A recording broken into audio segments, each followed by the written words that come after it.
একটা জিনিস কি লক্ষ্য করেছো? ইদানিং সোশ্যাল মিডিয়া খুললেই কেমন মনে হয় না একমাত্র তুমি বাদে দুনিয়ার সবাই দুম করে বিশাল বড়লোক হয়ে গেছে। সবার কাছে প্রচুর টাকা চলে এসছে এবং সেই টাকা দিয়ে কেউ ফ্যান্সি ক্যাফেতে বসে 500 টাকার কফি খেতে খেতে সেটা স্টোরি দিচ্ছে, কেউ বিদেশে ঘুরতে গিয়ে রিল বানাচ্ছে, কেউ নতুন গাড়ি কিনছে, তো কেউ দামি বাইক।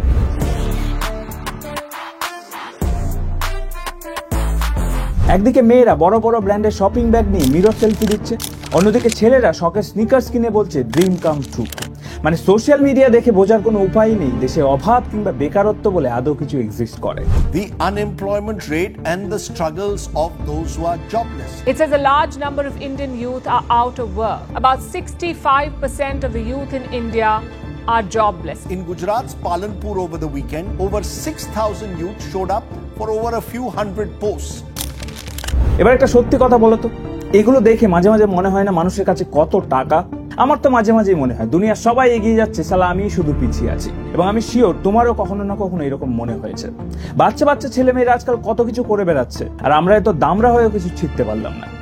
তবে তুমি কি বিশ্বাস করবে আমি যদি বলি এগুলো পুরোটাই আসলে লোক দেখানো?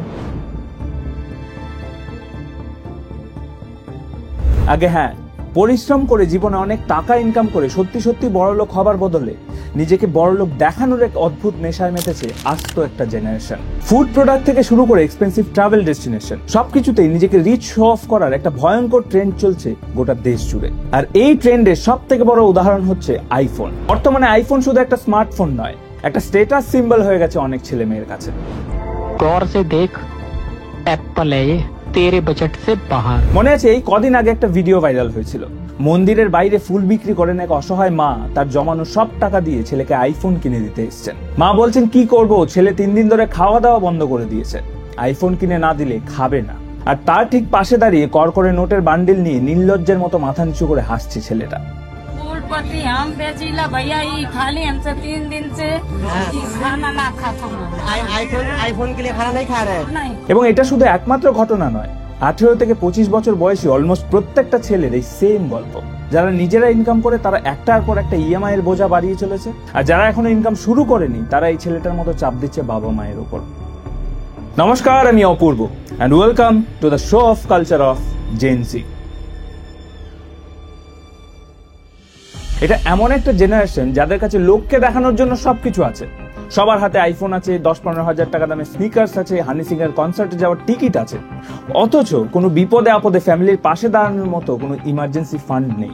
সবাই দেশ বিদেশে বিভিন্ন লোকেশনে ঘুরে বেড়াচ্ছে, অথচ মাথার উপর পার্মানেন্ট কোনো ছাদও নেই অনেকের। তবে আমি কিন্তু এই ভিডিওটা জেনজিদের নিয়ে সমালোচনা করার জন্য বানাচ্ছি না। I really love the way they see towards life, এবং অনেস্টলি বলছি এই জেনারেশন অন্যান্য জেনারেশনের তুলনায় অনেক বেশি সাহসী এবং অনেক বেশি নলেজেবল। আর এই জেনারেশনের মধ্যে আউট অফ দ্য বক্স গিয়ে কিছু করার প্রবণতা সব থেকে বেশি, যেটা আমার খুব ভালো লাগে। আর এই জন্যই চেষ্টা করছি এই ভিডিওতে তাদের একটা সঠিক পথ দেখানোর। The Gen Z generation. They exhibit many of the same characteristics as the previous generation, but they're quite different in the sense that they're very activist. তো আমরা বেসিক্যালি এই ভিডিওতে আলোচনা করব কিভাবে এই শো অফ কালচার ধীরে ধীরে একটা জেনারেশনকে ভেতর থেকে খোকলা করে দিচ্ছে, এবং বোঝার চেষ্টা করব এই জেনারেশনের মধ্যে এই শো অফ করার প্রবণতাটা আসছে কোথা থেকে, এবং সবশেষে জানবো এই শো অফের চক্রব্যূহ থেকে বেরিয়ে এসে কিভাবে একটা সুস্থ সবল পারপাসফুল লাইফ লিড করা যায় সেই বিষয়ে। কারণ আমার যেটা মনে হয় এই জেনারেশনের মধ্যে সব থেকে যে জিনিসটার অভাব সেটা হচ্ছে পারপাস। তাই অনেক পোটেনশিয়াল থাকা সত্ত্বেও এই জেনারেশন সমস্ত ব্যাপারে খুব কনফিউজড। কেউ ভালোবাসা নিয়ে কনফিউজড, কেউ কেরিয়ার নিয়ে কনফিউজড, কেউ পড়াশোনা নিয়ে কনফিউজড। আমি জানি তোমাদের মধ্যে অনেকেই আছো যারা সদ্য মাধ্যমিক দিয়েছো বা উচ্চ মাধ্যমিক দিয়েছো, এখন বুঝতে পারছো না কি নিয়ে পড়াশোনা করবে, কিভাবে এগোবে, কি করবে, অনেক প্রশ্ন। কিন্তু চাপ নিও না, তোমার সেই সমস্ত প্রশ্নের উত্তর দেবে কলেজ বিদ্যা। কলেজ বিদ্যা হচ্ছে এমন একটা প্ল্যাটফর্ম, তুমি যদি অনলাইনে কোনো কোর্স করতে চাও এবং বুঝতে পারছো না কোথা থেকে করবে, তাহলে তুমি যে কোর্সটা করতে চাইছো সেই কোর্সের নাম আর সামান্য কয়েকটা ডিটেলস দিলেই এআই তোমাকে খুঁজে দেবে তোমার জন্য best government approve online university. আর তার সাথে সাথেই পেয়ে যাবে সেই সমস্ত ইউনিভার্সিটির অফিসিয়ালদের সাথে ডিরেক্ট কথা বলার সুযোগ, free career counselling and connect with alumni for real insights. তারপরেও যদি কনফিউশন দূর না হয় তাহলে বিভিন্ন ইউনিভার্সিটির সাথে তোমার পছন্দের ইউনিভার্সিটির 30টারও বেশি ফ্যাক্টর যেমন ফিজ, প্লেসমেন্ট, কোর্স, সিলেবাস ইত্যাদি কম্পেয়ার করেও দেখতে পারো।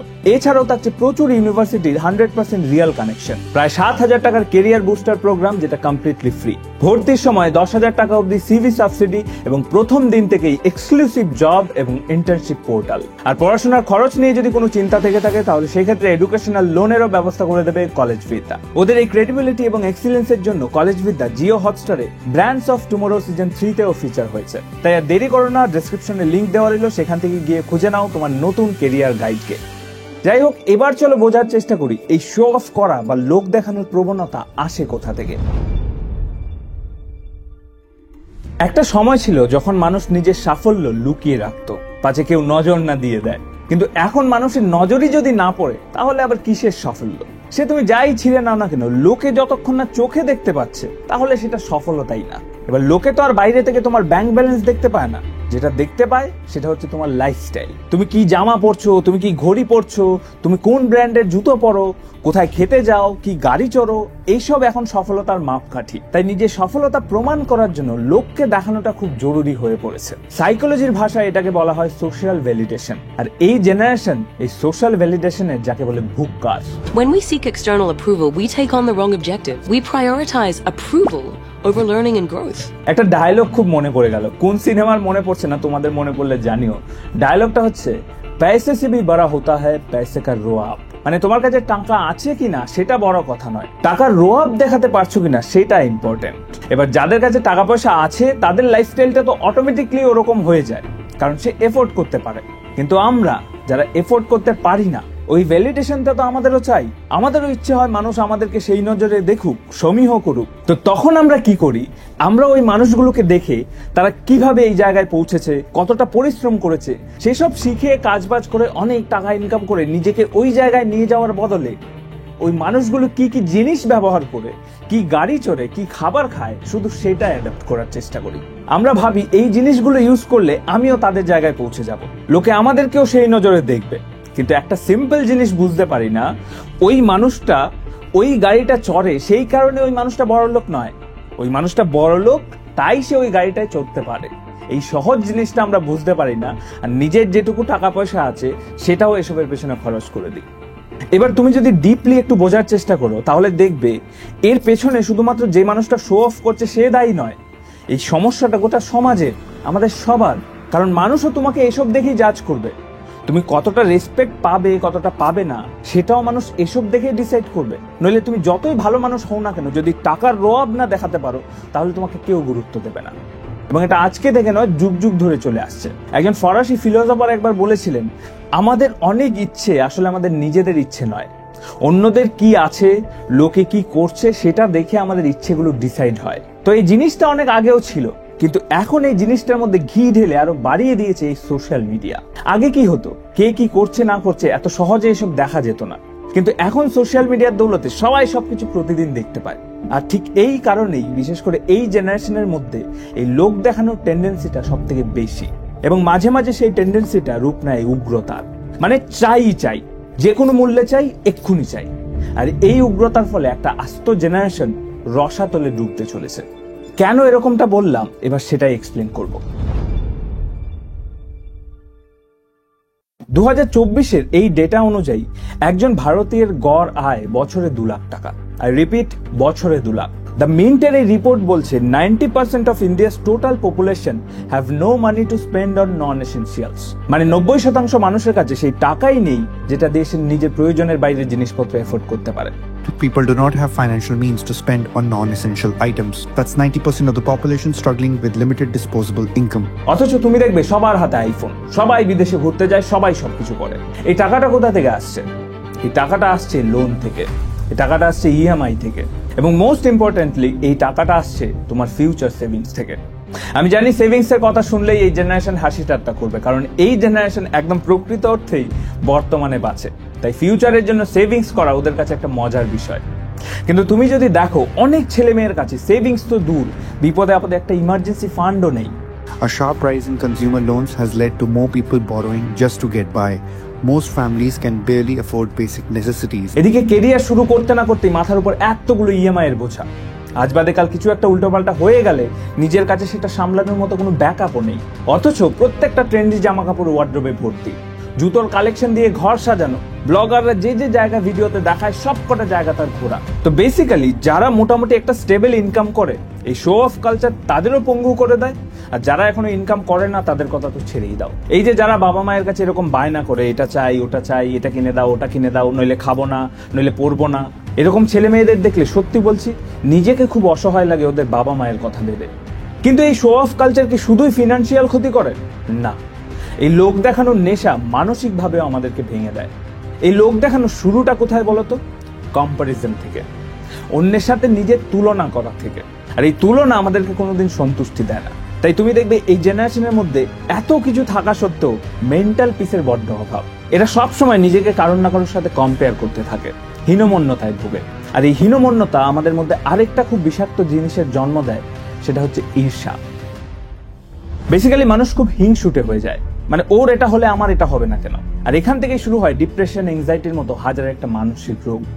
যাই হোক, ভিডিও অনেক বড় হয়ে যাচ্ছে, তাই চলো এবার চট করে একটু সলিউশনের ব্যাপারে আলোচনা করা যাক। দেখো, একটা সিম্পল কথা বলি, একটা মানুষ ভেতর থেকে যত বেশি খোকলা, বাইরে থেকে তত বেশি পরিপূর্ণ করে সাজিয়ে রাখার চেষ্টা করে। আর এখন বেশিরভাগ ছেলেমেয়েরা সেটাই করছে। ভেতর ভেতর শান্তি নেই, কোনো কিছু নিয়ে সন্তুষ্টি নেই। এদিকে ফেসবুকে লিখছে মাই লাইফ মাই রুলস, মাই দোকান মাই ফুলস। বেসিক্যালি লোককে দেখানোর চক্করে নিজের ভালো লাগা, নিজের শান্তি, সেগুলোকেই গুরুত্ব দিতে ভুলে গেছে। আর কিছু একটা বললেই ভেতর ফেটে চৌচির হয়ে যাচ্ছে, কিন্তু মুখে বলছে I don't give a dam, I don't give bro, please give a find a purpose. জীবনে একটা পারপাস খোঁজো, একটা লক্ষ্য তৈরি করো, তারপর সেটার পেছনে এমন ভাবে হাত ধুয়ে পড়ে যাও যে যতদিন না লক্ষ্যে পৌঁছাচ্ছ ততদিন আর কোনো দিকে তাকাবেই না। দেখবে তখন কে কি বললো, কে কি দেখলো, কিছুতেই কিছু ফারাক পড়বে না। হ্যাঁ, অবশ্যই সেক্ষেত্রে লক্ষ্যটাকেও সেরকম স্ট্রং হতে হবে। এখন যদি তোমার লক্ষ্য হয় আগামী 1 বছরে আমি এই ফোনটা কিনবো বা এই বাইকটা কিনবো, তাহলে ওই 1 বছরেই তেল শেষ হয়ে যাবে, তারপর আর গাড়ি চলবে না। লক্ষ্য এমনই বানাতে হবে যেটা তোমার জীবন বদলে দেবে। একটা গাড়ি কিংবা একটা ফোন কোনোদিন তোমার জীবন বদলাতে পারবে না। তাই ভাবো, এখন থেকেই ভাবা শুরু করে দাও, এবং এমন কিছু ভাবো তোমার পরের 2-3 প্রজন্মকে দেখেও লোকে কথা বলবে। একটু বেশি হয়ে গেল না? হোক বেশি, বেশি হলে তবেই তো কিছু একটা অ্যাচিভ করা যাবে। এবং আরেকটা জিনিস, চেষ্টা করো সোশ্যাল মিডিয়া থেকে যত দূরে থাকা যায়। আমি জানি এটা খুব অসম্ভব একটা ব্যাপার, বাট চেষ্টা করলে নিশ্চয়ই পারবে। দেখো, আমি নিজে সোশ্যাল মিডিয়ায় কাজ করি, কিন্তু আমি নিজেও চেষ্টা করি যতটা সম্ভব সোশ্যাল মিডিয়া থেকে দূরে থাকা যায়। এই সোশ্যাল মিডিয়া আসলে আমাদের স্বাভাবিক চিন্তা ভাবনাটাকেই নষ্ট করে দেয়। আরেকটা জিনিস কোনোদিন করো না, সেটা হচ্ছে কারোর সাথে নিজেকে কম্পেয়ার করো না। সে তার লড়াইটা লড়ছে, তুমি তোমারটা লড়ো। আর যদি কম্পেয়ার করতেই হয় তাহলে নিজের সাথে নিজের কম্পেয়ার করো। আজ থেকে 5 বছর আগে তুমি কি ছিলে, এখন কিরকম আছো, এবং আগামী 5 বছর পর তুমি কিরকম থাকতে চাও, সেটা কম্পেয়ার করো। তাহলে দেখবে লোকে কি দেখলো না দেখলো সেটাতে আর কিছু যায় আসবে না। কারণ অন্য কারোর কাছে নিজেকে প্রমাণ করার নেই, নিজেকে প্রমাণ করতে হবে নিজের কাছে। যাই হোক, আজকের ভিডিওটা আমি এখানে শেষ করছি। কলেজ বিদ্যার লিঙ্ক দেওয়া রইল ভিডিওর ডেসক্রিপশনে, তোমরা চাইলে সেখান থেকে গিয়ে চেক আউট করতে পারো। আর দেখা হচ্ছে পরের ভিডিওতে। ততক্ষণ অবধি ভালো থেকো, সুস্থ থেকো, tata, goodbye, love you.